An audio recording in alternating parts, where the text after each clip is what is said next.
Breaking news concerning the U.S. economy. And it's gone. What? It's gone. It's all gone. Not socialism. All right, let's not panic. And it's gone. I'll make the money back by selling one of my livers. I can get by with one.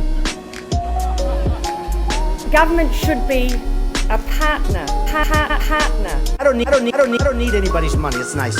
I'm really rich. And it's gone. Gone.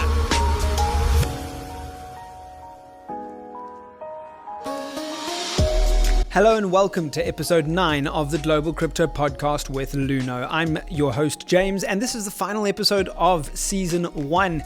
It's been an amazing season with amazing guests. Season 2 will be kicking off in the next couple of weeks. Make sure that you're tuned to our Twitter channel at Global Crypto TV, where we will announce when the first episode is, who is going to be on that episode, and of course the full series of guests. At the moment lined up Tim Draper, Max Kaiser, Tone Vase, and a whole bunch of others as well. It's going to be epic as usual right here on the Global Crypto Podcast with Luno, where we interview the key thought leaders that make this space so important. We ask them the tough questions to really get down to the fundamental beliefs of why they believe in this amazing technology and the opportunities it presents. So why the Springbok jersey today for the final episode? Well, that's because Marius Rates, he's the GM for Africa of Luno. He specifically asked me, hey, James, where is the Springbok rugby jersey, man? You've worn a Fulham shirt, you've worn an England football shirt. Where is the Springbok rugby jersey? So, of course, being based in South Africa, it had to happen. It had to come out. We are the Rugby World Cup champions right now. So there you go, Marius, just for you. For those of you that are listening on audio right now, on Spotify, Google, Apple, Stitcher, wherever it may be, I'm wearing a Springbok rugby jersey, so that is exactly why I'm talking about that. Now, this week's episode is with Francis Hunt. He is of the Market Sniper. He has amazing insights into trading, into markets, and a whole bunch of different angles at these various financial markets and instruments that have made him extremely successful and popular. So before we hear from him though, let's take a short break to hear from our sponsors, Luno. Ready to start your crypto journey?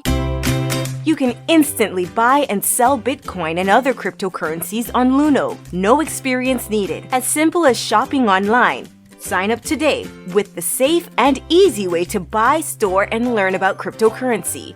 Go to www.luno.com or download the Luno app. T's and C's apply. Cryptocurrencies are volatile and unpredictable. Never risk more than you're willing to lose. All right, so Francis, known by many as the market, the crypto, the reset sniper, welcome to the Global Crypto Podcast. Thank you very much for having me. It's awesome to be here. You were recently in South Africa not too long ago. You passed through the country. You even came to our hometown in Durban for a big conference there where you stole the show, really. Tell us about how a former South African, I know you have a military background even, a former South African goes into the military and then eventually ends up in Europe and becomes one of the most prominent traders in the business. How does that journey happen? Oh, it's an interesting one. I was born to an English dad and a French mom in South Africa. So I'm kind of South African. I was the South African wing of the family. That meant I caught the rap for the then military call-up, which was compulsory.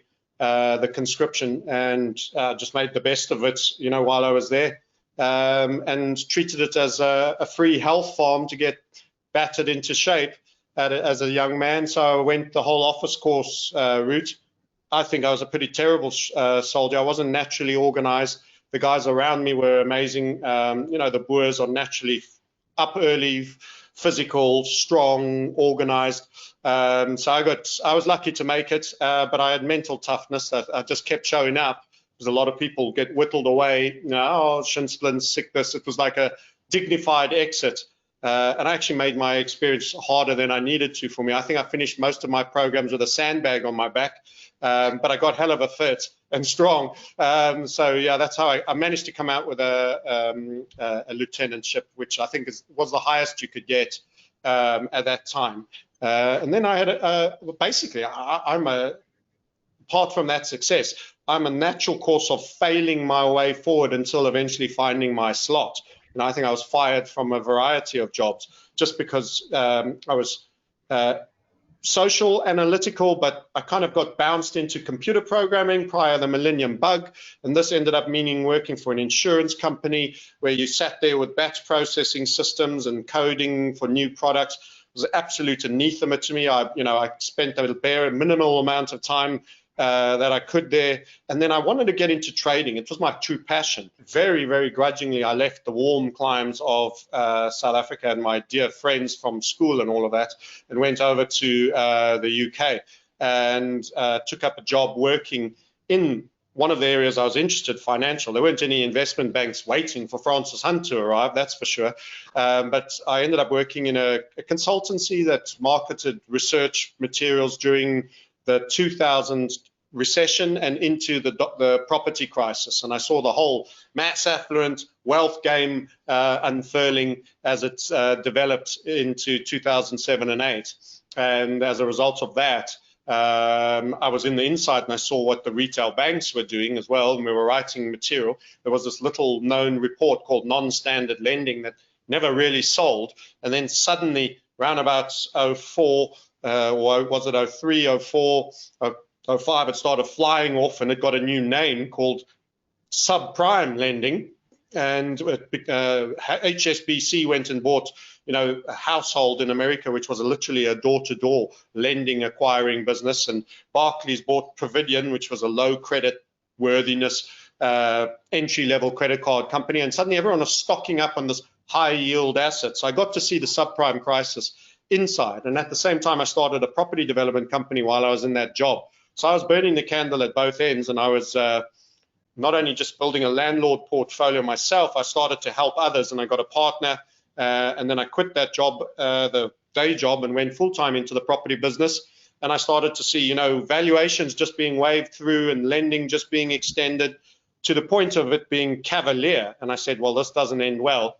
And our property company did come to a sticky demise with the 2008. We did exceedingly well. We had a number, we were making about £5 or £6 million in revenue non-stop, and fees and finding and getting secured deals. We were negotiating whole scale from developers. All the time I was still trading as well. That was my passion as a retail trader in myself. I never got to make it to the institutions, never got to be working in an investment bank, something I regretted at the time and something I don't regret now. But yeah, so lots of failures, stumbling. It took me a long time. And then it just, getting to your own business and being passionate about the forthcoming reset. 2007 and 8 was a particularly hard time for me. So, I lost both parents within about 18 months. I lost my property company, fell out with a then business partner. Then I had a divorce straight after that. And I kind of had, the 40s were a year from hell. I remember they threw me a 40th birthday party, and I knew it was coming to the end of the property game, and subprime had just started. And I was like, this is the last call for drinks. And, the famine comes. It was a trimming down event of great humility. And I always think these things either kill you or they serve you. And I'd like to say that they served me, because I just decided from then I will never work for anyone else ever again. That means I need to find a way to be self-sustaining. And I lectured in an academy on traditional technical analysis in London, which was very popular. I enjoyed doing that because I enjoyed teaching. I've got the teaching gene as well as that. And I think it serves you. It keeps you honest and makes you a better trader immensely. So I think it's one of those natural one hand washing the other things. You help others grow, and so thereby reinforce your discipline and grow yourself further. It grew into a website and a community, and then cryptos came along. I cut my teeth in terms of trading in the traditional markets first. I was quite late to cryptos, if depending on what you call late and early. 2016 wasn't the earliest. And I did used to get a lot of people tweeting me saying you should have a look at Bitcoin and all of this. You get a lot of your setups on this. You should have a look at it. And I was like thinking, some Mickey Mouse market for gamers to buy a better gun to shoot baddies in a gamer show. That was the extent of my understanding. Why would I want to play it? It was almost as if you asked me to join a club swapping chappy papers or baseball cards for, geeks. It just didn't resonate. And then suddenly this 16, I thought one of my ex-students in the academy called me and wanted me to manage some money in the crypto and said, you should definitely look at it. And I started looking at it, and I got tapped enough times, and then there was no looking back. It became a large part of what I do. Technically, actually, it's ideal markets for particularly what we do, which is breakout trading, squeezes of volatility with impulsive moves. So the long and short is that's the journey to how I got here, and it's led to some great successes. I don't know if I qualify as world renowned or anything like that, but inside my own little bubble, you know, we're keeping the wolf at the door, and we've got a great community of guys that I think are doing better than if they were out in the Wild West themselves, and many of them have self-actualized. Some of them have quit jobs and gone full-time, which is, I suppose, living the idealized dream, because I'm mobile as long as planes are fine, and a laptop, an internet connection. And I have to say, I feel very, very fortunate and very grateful in the end to be where I am and not to be in a bricks and mortar business. I mean, I speak to restaurateurs, hotels, bevs, leisure. They've all been flattened. And I'm glad I took my caning when I did and repositioned. So, Francis, what I want to ask is, you touched on the subprime mortgage crisis. You lived through that. You said your 40th birthday, you saw this was in essence the last round of drinks. You kind of saw something was happening. Then you lived through it.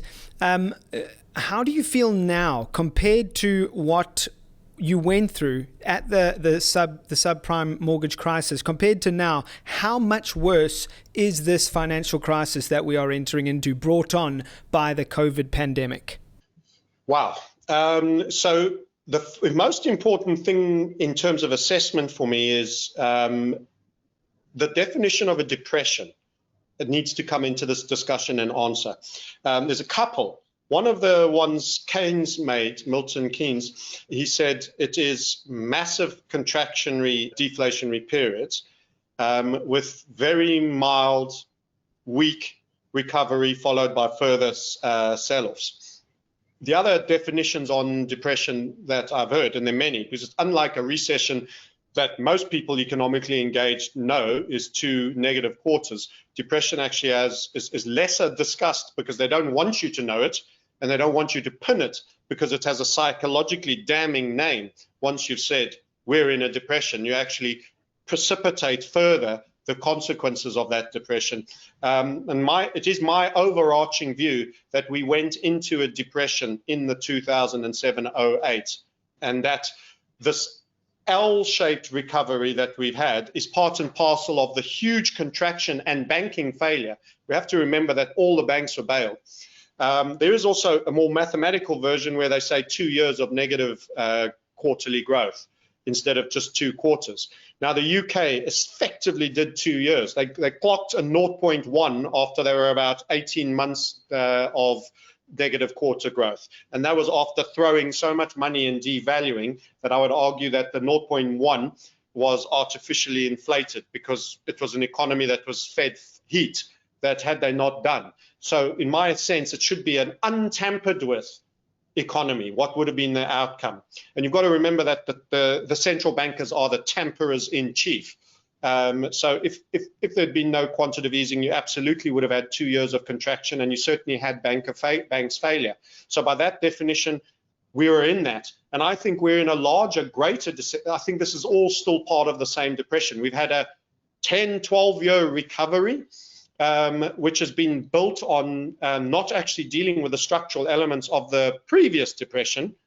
And I even have sympathy for the view that 2008 could have been the onset of a depression, but for the fact that we dropped interest rates so high and heated up a new boom that created heat in the economy. So I actually felt we were done and dusted for the millennium, but there was one asset class that hadn't been thrashed. We went and thrashed it. We took it over the top, and it broke in 07, 08, and now we've broken all our toys. And in essence, the recovery has just been built on very weak in terms of growth, not comparable like for like, because data is collected in a different way and there's more money circulating, and that's why we have this perversion of an asset price inflation in the stock market, yet actually people in living standard terms having a poorer living standard right now. than they had in 99 or 97, or for that matter, 2004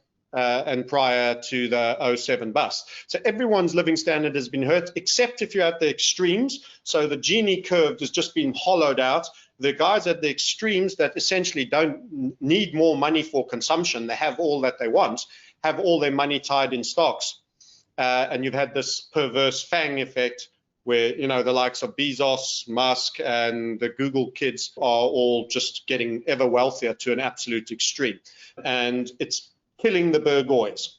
This COVID-19 is very central to killing the middle because it kills all your small and medium enterprises. And you can have quite a good living and existence as an owner and runner of a small business, and or even a medium-sized one where you might have 150 employees and you do a car panel beating business or whatever the case may be. What's tended to happen is we're killing the middle of SMEs now as well.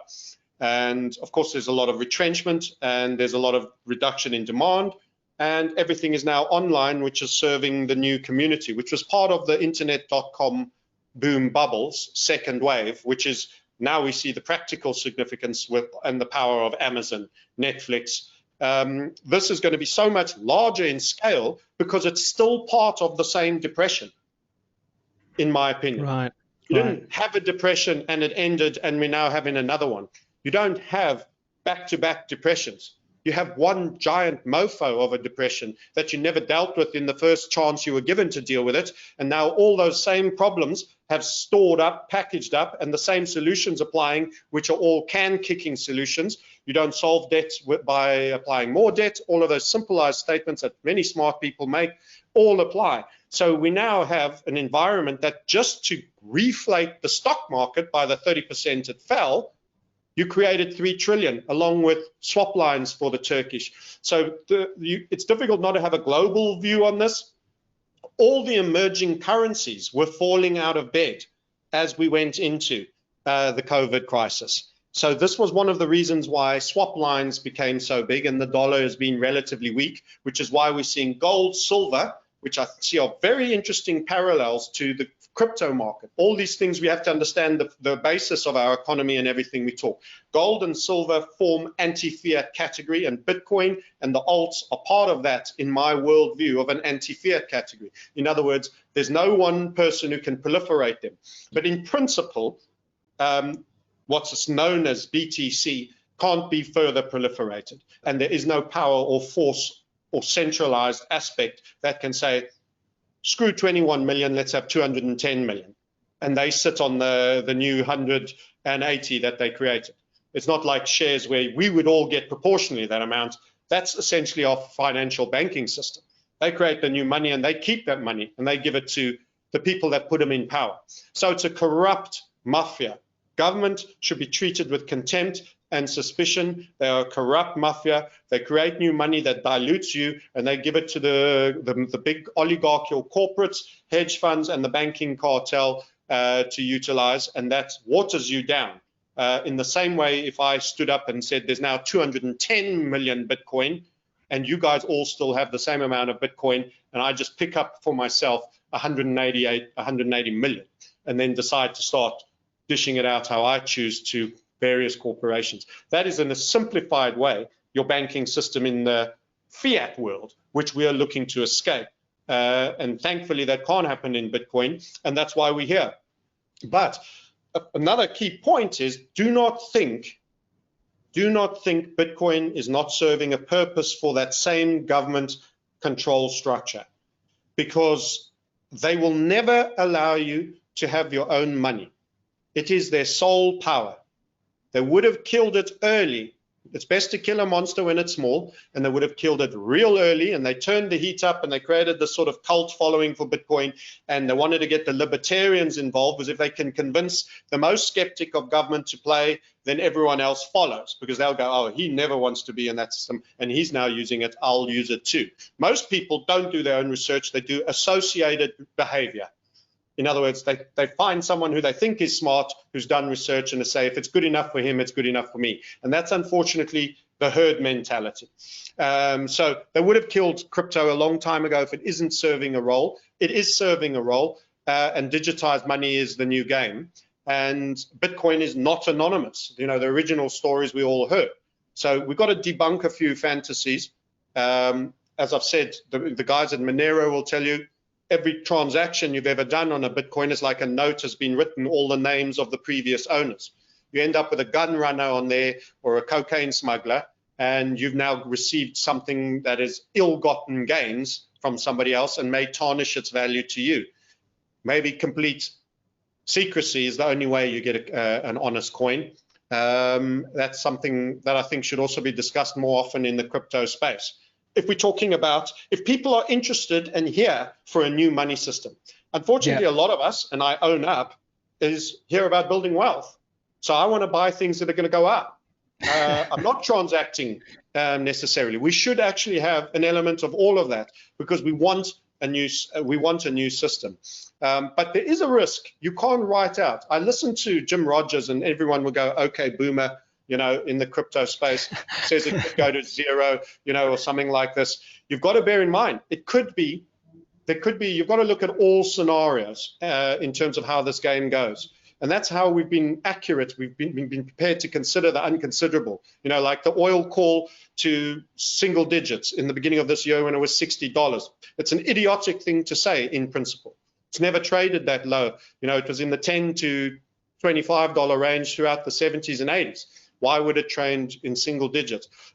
You've got to think of the unthinkable in these times, unfortunately. And they could just treat it as a shell game and then make it totally illegal, turn it into a black market cult thing only, where it loses a huge amount of value. And a lot of people have to pull out, and it could go to near to zero. You wouldn't need nearly as many tokens, a couple of security ones, and it'll be for real diamond smugglers and people on the dark web only.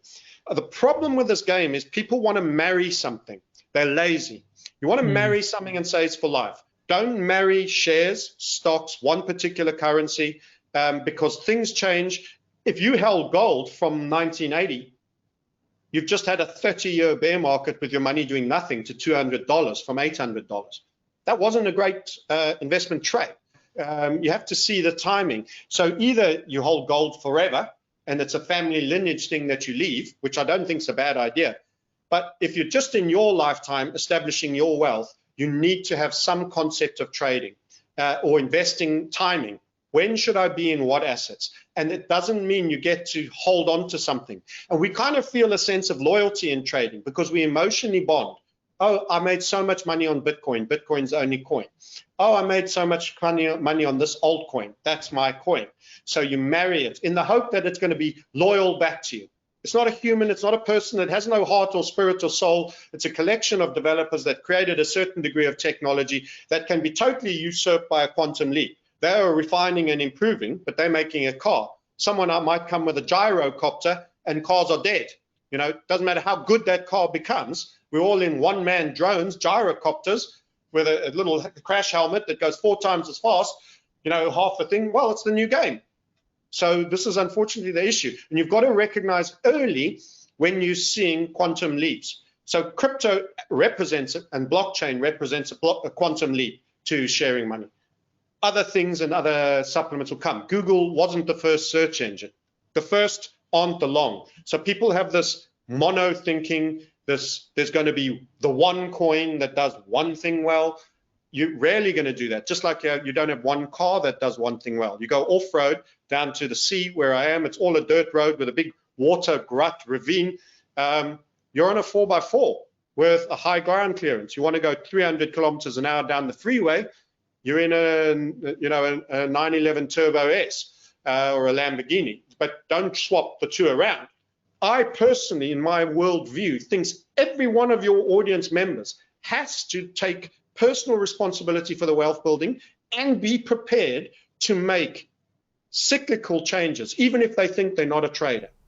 All right, Francis, we're going to take a short break. When we return, folks, Francis is going to be taking us through some of his charting methods on screen. For those of you that are listening to this as an audio podcast on Spotify, Apple Podcast, or others, we are going to have a little bit of this section, but unfortunately this is the majority of the podcast, so we're going to have to stop it here. And if you want to see the rest of the podcast, then we encourage you to check it out on YouTube. Just go to globalcrypto.tv/podcast to find the link to the YouTube video of this. For now, let's take a quick break and hear from our sponsors, Luno. There's so much more to cryptocurrency than just trading. With Luno's industry-leading crypto wallet and exchange, not only can you buy and sell the main cryptocurrencies like Bitcoin, Litecoin, Ethereum, and XRP, you're also given world-class security and a wealth of knowledge. Luno offers free crypto education and some of the most detailed market analysis every week. Sign up today with the safe and easy way to buy, store, and learn about cryptocurrency.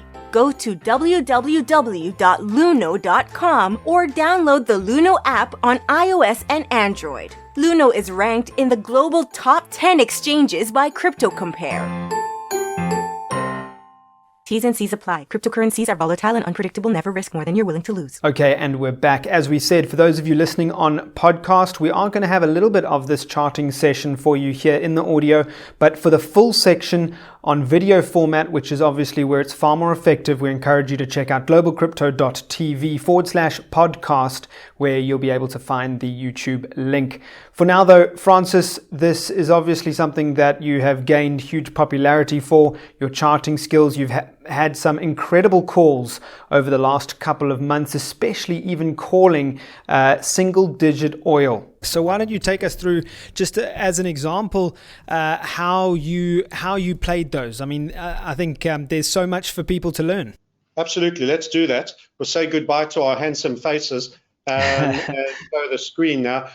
This is a non-logs chart of Bitcoin, and this is just for a basic investor, is something that they could have done. As I mentioned, this is Finex. I'll actually probably change that. Let's go Bitstamp, because it's got such a great history of long. And what chart reading platform are you using here? So this is TradingView. Right. Yeah, like it a great deal. They're continually developing it. Essentially, this was your bull market here from 11 up to 14. I've also got a little drawing tool which we can have some fun with. Right. Draw that there. Essentially, that's your bull market. This is log scaled, so it has a tendency to confuse people.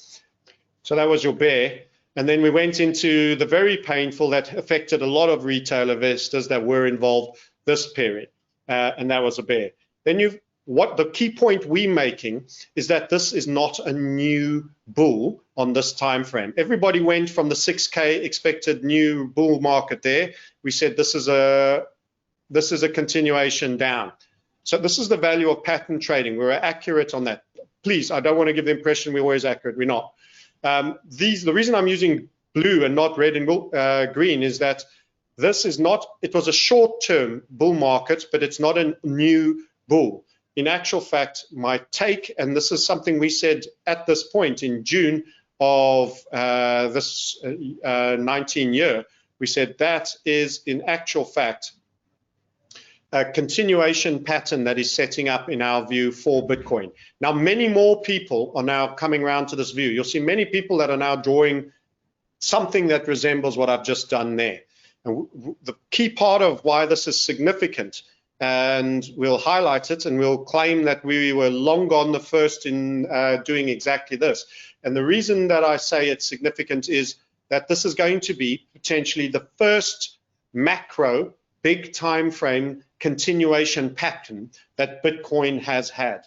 Wow. In other words, the overall move that when I had you on the monthly chart, here, this is actually all a bull market. In fact, since Bitcoin's existence is a bull market, it's a macro bull, it just had small mini pullbacks that we considered bear markets because they ran for a year and a half or 18. But actually, this is one big bullish chart, and this is its single biggest macro squeezing event, which is occurring here.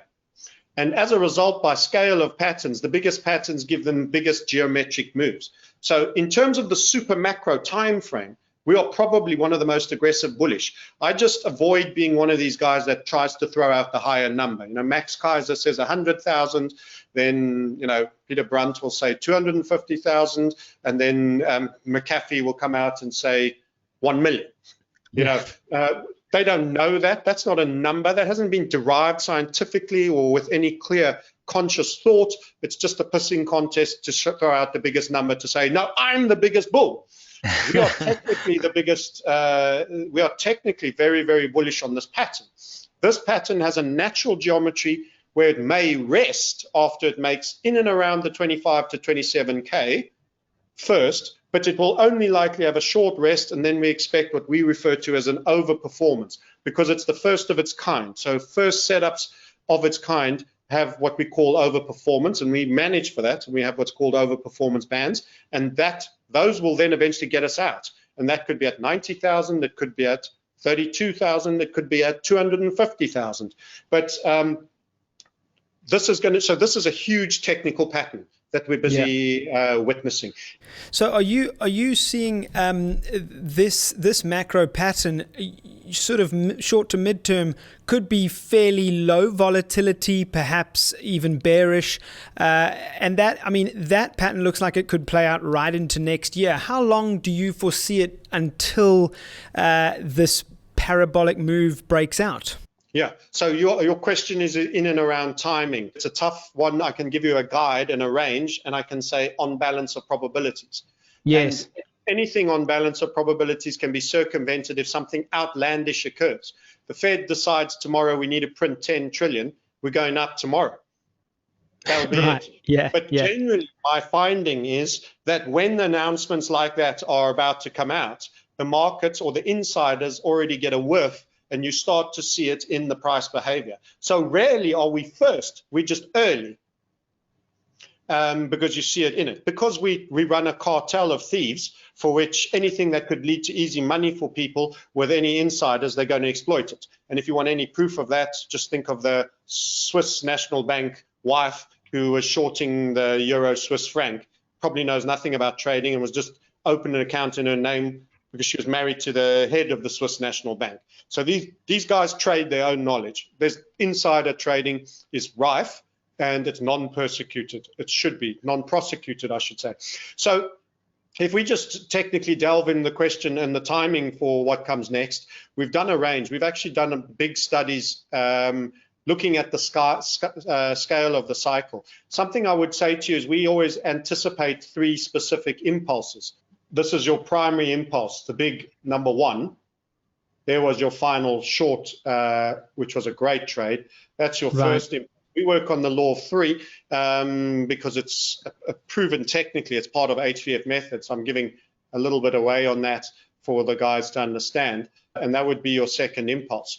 And we are part the way through in our best guess assessment, the third impulse towards that outcome that will bring in the trade. So and this is why I'm a little bit bearish Bitcoin medium term. I think there's a leg down here to come.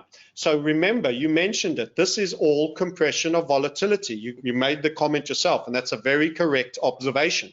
And the tighter and the lower you squeeze in volatility, the more compression you have in your spring, the greater it bounces back. And you actually want that for the bull run that comes, because then you're just in the trade and it's ripping and everyone wants to buy and everyone's talking about it, and Bitcoin is now the most searched item again on Google Trends, yada, and you're sitting in the rocket share strapped in and it's powering ahead. And that does point to the fact that you would probably require a bit more compression to occur. And for that, I think you need to get more into the apex of, I've drawn a very simple triangle. We do something a lot more sophisticated than that, but the apex like this. So, but the down leg here, the anticipation on balance of probabilities I would make is it would be far less severe than the absolute bedwet moment that we had with the COVID-19 announcement and everything that went with it and the risk off. And I would also add, many people that are speculators in stock markets are speculators by nature, probably speculating in gold and silver too, and could also have been in Bitcoin, and then they were losing They've been buy the damn dippers on the SPY, the NASDAQ, Facebook, and then those things suddenly drop 30%. They become forced sellers. Everything about this sell-off points to forced sellers. This is leverage, liquidity. Some of the risks that I was already warning about earlier. That's forced sellers, especially when you reflate past it fairly quickly back and you end up back close to the same previous point. That if I'm drawing that for you, we're over here. Now we're back asking the same question we were asking when we were there. And we just went for a little wander in the woods real fast. We fell down a mine shaft and we came scurrying back up almost as fast. So this is classic. And that expanded the volatility a little bit with that snap up and snap down. That's why everybody's getting so excited about the low volatility now. They're all now saying, and they continue to repeat the error, to the moon from here. And that was the response when we were being bearish and we were being hated on, to the moon. It's the low. When we had this compression here, at this point, we said this is going to be a sell-off. You're going to see this target of 6,800 it was. It ended up going a lot lower after that rally. Everyone was, no, to the moon. So everyone has an inherent bull bias because they're married crypto, as if it can never have a bad day. There's a lot of millennials that have not had trading history or investing history before, and they think our stuff is totally new. You boomer don't get it. I'm not a boomer personally, but Jim Rogers, who I was referring to earlier, certainly is. I'm Generation X, but they will still say, you Generation X don't get it. The point of that is we do. It's people that move the price, and people have existed for many, many years. It's got nothing to do with character, individualism, or anything. When you get put under the same pressure, we all have to run. If I brand you with a branding iron, we all jump and say, ow. So all individuality and I'm different doesn't count at these points. If you're a forced seller because your boss is tapping you on the back and saying, I'm not keeping you open, we're going to have to close the hedge fund, you've got to get out of these positions, you're a forced seller. But you're saying, but boss, it's going to go up. I promise you it'll be higher in not even a week's time. I say, we don't have a week. They're busy, you're busy emptying your drawers and packing up and everyone's going home. It's Lehman's. So you're forced seller. Many people don't see that. So the rate or the degree that you go down here, I anticipate, may have some spilly little moments in it, but then there'll be pushbacks and spilly moment, pushback. The overall gradient will be far less extreme than what we had there in my assessment on balance of probabilities. And that's going to be another positive further development. And that's the great thing. People see things as bad markets and good markets. There's only bad markets for your particular position. And if you're a perma bull, well, then down days are bad. So why don't you change your positioning for the conditions that are most likely to occur and then stop having bad markets? Because the guys on the other side of your trades having a great market. So the overall opinion of this is that we're running into a technical level, and this coincides, funny enough, with this pattern over here as well. So we talk about key levels of significance that have been thrown down, and now the irony is only my community have had this line on. I've actually now seen for the first time some people that have been drawing the macro continuation also pointing out that there is a key critical point in around the 10.5K over here. I think we need to rest one more time, and I will show you that time frame that will bring that into context one more time for you. Is if I go back to the monthly, whenever you're in doubt about direction for the bigger reasonable term, so you're an investor, you're not confident enough to be a trader, look at the big time chart. This is a very simple pattern called a shooting star, and a shooting star occurs when you have an intraday reversal. You're going up, you open, you trade up, you come all the way back down, and you have a very small body, maybe a small lower wick, but a tall upper wick at a relative high point after an upward move. That was a shooting star. Then you got a second shooting star. This is what we continue to reassert. On the big time frames, guys, you need to get out, you want to go down. Everyone was adamant because the volatility was decreasing at that point. We actually had, as I showed you, a squeezy little triangle. We say squeezy, squeezy, Japanesey. It's going to go down. If you look at the bigger time frame, it was showing you fatigue, and that's what happened. It wasn't too brutal initially, and then had an up move, and then came your spill. You've just put in for last month a smaller version of an intra-month reversal with a red candle, small body day. So for me, Macro, long term, very bullish on the continuation pattern. Medium term, we need to sell off and squeeze a little more. Really flat, go dead boring still. And that will bring the breakouts of all breakouts you're waiting for. But unfortunately, it doesn't bring it when you want it. It's like harvesting season. You don't get to harvest every day. You got to plant some days. You got to plow some days. You got to be patient a whole bunch of days. And then you harvest if you did everything else right. And you didn't kill all your Bitcoin in the interim trying to make a harvest day out of a non-harvest day. So the whole view is don't destroy your Bitcoin during this period. If you don't have confidence, hodl all the way. If you do, you could make 1 or 2, maybe 3 to 5 decisions in the year. And I will say I'd get out and I'd look to have 30% or 50% more Bitcoin at this level. Where's a key level? We called it the hard ceiling, 6K to 7K, and the soft ceiling, 6.2 to 6.8. That all runs through here. These are the key levels of significance on this pattern. There, and then this one here. You're trapped in between for now as a new hard ceiling and soft ceiling. I should do different colors here. Floor kind of here, 7K. It could turn at the 7K. It could turn at the 6K or anywhere in that range. And then you've got the ceiling points of the 10.5-ish down. I haven't drawn it perfectly in the right place.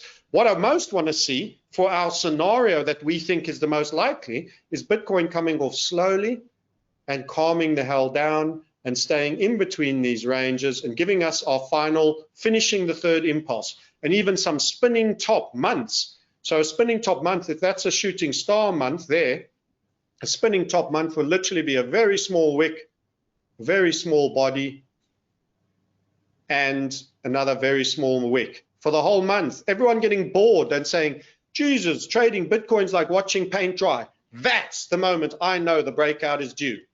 And you may even get what we call a structure within a structure. In other words, you start to get a second smaller fractal of your macro pattern. This is why we love big trading continuations, because they set up again on shorter time frames. So you get your stop, you trade the stop of the smaller structure and the entry of the much tighter structure, but you play for the much bigger target, because that we refer to as a primer. It triggers the main pattern, so you get a wind up. And you can even have 3 across. You could have this monthly, weekly setup, you could have a daily one, and you could end up having one on an hourly or a 2-hourly chart. And that's going to be amazing. We are out of time at the moment, but Francis, just any final words that you would like to give to people that are in this industry, in the crypto industry, and looking at this and going, wow, I had no idea that these anti-proliferation markets are so important. There's a financial reset coming. What is the final word of advice you'd like to give them? I'll give short, because of the time, one on psychology, which I'll finish last, and motivation, one on the reset, and one on crypto. So in terms of the reset, never before in economic history have we perpetuated the degree of debt that has been proliferated. The existing system cannot be sustained and is continually demanding hyperbolic and exponentially further amounts just to keep its existing rickety state rolling and functioning to a various degree. They are currently giving swap lines to maintain emerging market currencies from complete collapse against the dollar, where they have dollar-denominated debt. As a result, I'm a component of the dollar milkshake theory. It's not my theory, it's Brent Johnson. And I actually think in the fiat realm, when those debts start to fail, many of them won't come back. You get a huge amount of deflation, because one person's asset is another's liability. They'll disappear, and that actually we will have dollar strength, not yet. It's going to weaken first, and they will need to proliferate on untold levels. This is the beginning of the end of times for the current economic system. It's a huge cycle end. It's not the 1971 of Nixon. It's much bigger than that. It's bigger even than the 30s depression. In other words, it's global. We're in a leper colony where everyone is forced to become a leper. You can't be healthy. You have to take on death. And it's been synchronized globally. Never before on this scale will you see a financial collapse of this magnitude. It could come with a bit of problem reaction solution. That means you could face a period of distress. I'll deal with that when I talk about the psychology. What you need to do is recognize that you absolutely have to financially prepare for what's coming, regardless if you ever thought of yourself as being financial. And prepare isn't just a financial preparation, it's mentally, and as I say, I'll deal with that separately. So those who are not physically engaged in managing their own money should set about doing so immediately. It's important you take action. As a result, cryptos and precious metals right now are the best areas that I feel anyone should be engaged in, where in an environment where money is going to be printed to an extremity before finally collapsing and a new system being introduced. You can carry over that relative wealth gain into whatever new system that will be. You must suspect government of all sorts of dastardly deeds. You must be prepared to potentially in the future deal in black markets. Protect yourself and your family and your local community. Get local again. That's my end of my comment on the asset classes I think you should be engaged. By virtue of the fact that they're your audience, I'm sure they're already here. If you want to do this effectively, you need to learn and grow. And it's never too late to start. It doesn't matter if the whole thing's falling down in 6 months. In 6 months, you'll be absolutely gobsmacked to the degree that you will advance as a result. So my personal, whether you utilize me or anyone else, get a system and a method for understanding how to read the charts. Do not believe what they say to you. Have a look at the flow of the money. The final point, the psychological point. You may find this all very depressing. You may find it doom and misery porn. You may go to bed and sleep and wake up thinking, what's the point of carrying on existing? Let me tell you, for the darkest of nights, so will come in opportunity the brightest of days. The extremity cannot be extreme to the one side without being extreme to the other. Those that are awake and take action can have unheralded gains and come out of this immensely better, even if we live in an Orwellian spy world. Being a wealthy slave of great note will put you in a very powerful position. You can advance immensely. Do not be depressed. You might take a bit of time to be depressed, but get out of it, snap out of it, and take action. The way psychologically you deal with this sea landscape change is to think forward, scenario cast probabilities, and take action. Being positive and taking proactive action always serves someone better than someone who's right and negative. Even if you're wrong on most of your scenario casts, being positive and taking positive action will serve you. You'll be an inspiration to others. You'll become a strength. You'll become a stalwart in your local community, your family, and that's what this world needs. The choice is to live, get the most out of your life. Don't postpone great moments, swimming in the sea, dancing with your missus, doing whatever. Live a great life, and at the same time, take action on these core points. Our community is dedicated to that. If you feel aligned, you're welcome to come visit, but if you don't, that's also fine. Go and do it for yourself in the environment where you are. Take action. And if you save a single dollar a month and you buy one fraction of a Satoshi each month, that is action. Because each month you start better off than the time before. If you get a fragment of an ounce of silver in your name in the bullion vault account, that is action. Each month you start the month better. That psychologically means you're moving forward, and you can do other preparations, talk frankly with your family and keep it positive and bring them along for the journey. Don't be a lone warrior. And that is my full statement. Thank you for bringing me on. I'm delighted to talk to your audience. I'm really excited for the journey this podcast is going. You've had some awesome guests already. Look at that. Raul, you've had my BitMEX main man, Mr. Hayes. That is phenomenal. You're going to go far. Well done for persevering. And thanks for having me on. I feel like I'm in great, elevated company. So it's been awesome to talk to you and your viewers. Well, Francis, it has been an absolute honor to have you on, and you make up part of that elevated company. We sincerely appreciate everything you've given us. What we do see here is the remarkable value you've provided us here in our audience with these charts, with this insight. It's been incredible. So, folks, if you want to check them out, it's very simple. 3 different snipers: the crypto sniper, the market sniper, the reset sniper, all on Twitter at the crypto, at the market, at the reset sniper, one word. If you want his website, it's themarketsniper.com. Ladies and gentlemen, Francis Hunt, thank you for joining us. Absolute pleasure. Thank you for having me. And there it is, season 1 over and out. It's been a real privilege to bring you these episodes with such thought leaders, and hopefully this has inspired you. It's inspired me. It's made me think incredibly about not only financial markets, but our economies, our socio-political situation globally, and society in general. It has been a wonderful journey, and I hope you're looking forward to season 2. I know I am. Tim Draper, Max Kaiser, Tone Vase, many more, all coming up in season 2. Stay tuned to our Twitter at Global Crypto TV for when season 2 gets announced. And of course, if you aren't subscribed, please just hit that subscribe button. We need your support. We appreciate your support, and share this with friends. And if you are listening on Apple Podcasts or Spotify, hit a like, subscribe, follow, and please, Apple, won't you just take a few short minutes just to review this podcast? It means the world to us. It really does.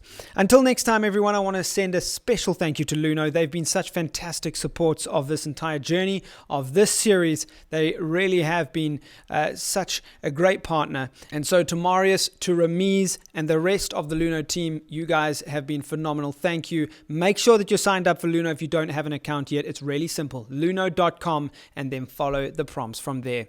Until next time, from myself, Mark Forrest, Kath Jenkin, Kratika, Graham, and the rest of the amazing Global Crypto team, it's goodbye for now. Breaking news concerning the U.S. economy. And it's gone. I don't need anybody's money. It's nice.